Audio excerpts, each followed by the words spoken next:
the Homestead. I have filmed this video a couple times already and I realized that my mic was not working. And then I redid it and I made it wrong. And so this is take 3, which you guys know that usually I just go with it. But if you can't hear me, or if I give you the completely wrong recipe, what's the point, right? Anyways, are you tired of our body care series yet? I hope not, because we have a few more up our sleeves. But today's video, we are going to be showing you guys how we make homemade mouthwash. The reason that we choose to make homemade mouthwash is 1, we like to know what's in it, and 2, commercial, well, they're expensive. Listerine, things like that are not only expensive, they contain ingredients that we don't necessarily love. They have alcohol in them. They're just, and they don't taste that great. Who likes it? They're so spicy, you guys. Like, I'm like, yeah. Anyways, moving on. So today I'm going to show you guys how we make our homemade mouthwash. It's pretty easy to make, and you can kind of change it up to what you like. So I have a half of a cup of distilled water. You can use just water from like a water bottle. We have a Berkey, so I went ahead and used that. The second thing you're going to need is aloe vera. You have a couple options here. This one's from Walmart. It's like $4, but it has to be refrigerated once it is opened. It also has some citric acid and some different ingredients in it that give it a funky flavor that I don't love. Citric acid and food preservative and blah, blah, blah. You can use this. It's totally fine. You'll have to keep it in your refrigerator. If I keep it in my fridge, I'm going to forget to use it. And so I tend to use, I like taking this one anyways, the George's. It does not have to be refrigerated, and it's 100% aloe. So you're going to do a half of a cup of that into your jar. To that, we are going to add some xylitol.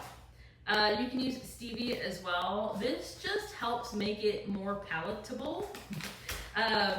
Some of the essential oils that we are going to add tend to be a little spicy or a little different flavored, and so to help you make it not so in your face, I tend to add a little xylitol. So I'm going to add a teaspoon and about a teaspoon and a half.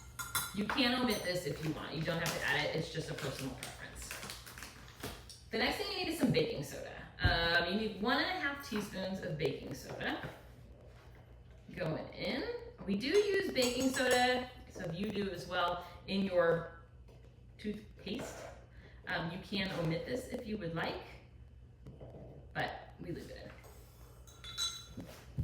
So that's your base. You can leave it just like this, and that's just your mouthwash. You can stick it on your counter in your bathroom and then just do a little swig of it. We pour it into a little cup that we have that sits on our counter. Just do a little swig of it, swish it around in your mouth just like you would any normal mouthwash, and you're good to go.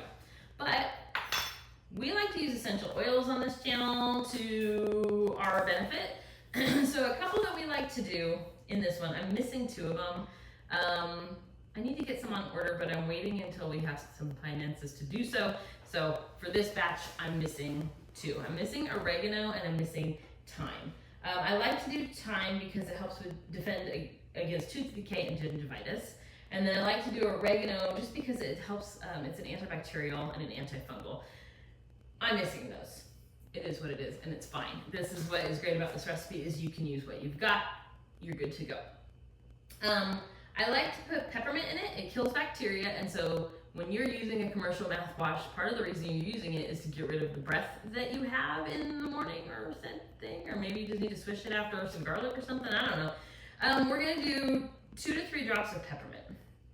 This one can get spicy. I don't like to do a ton of it, just because it can get a little burny, y'all. I'm not gonna lie.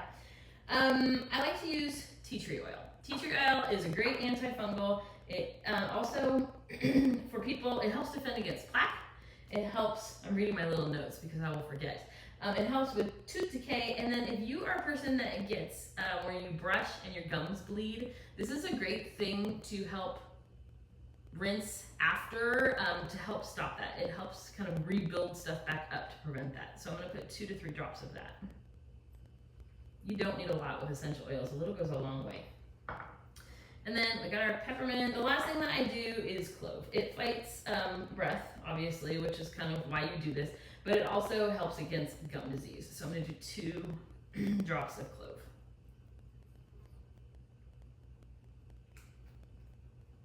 So we have all of our essential oils in there. We have our aloe, we have our baking soda. This stuff, what I do is I make this size batch, and then every couple weeks I just bring my little jar out and make myself a new batch.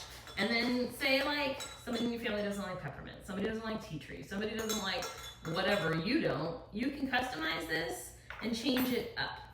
So one of the ways that I kind of figured out what we do and do not like is if you look up essential oils for dental care, dental health, that's kind of how I came up with the essential oils that we like to use, and we just go with that. So I take my mouthwash, and I keep mine in a hinged top little jar, like I was saying. It lives on my counter, just next to where we brush our teeth. And when you go to use it, I'm gonna give it a little shake. I know I've stirred it already. When you go to use it, I'm gonna pour it back into here just to show you guys what I do. I just do, what is that? It's like maybe a teaspoon, a little over a teaspoon of it. Just the smallest swig goes a long way with this stuff. Just because it does have the essential oils and stuff in it. Bottoms up, right?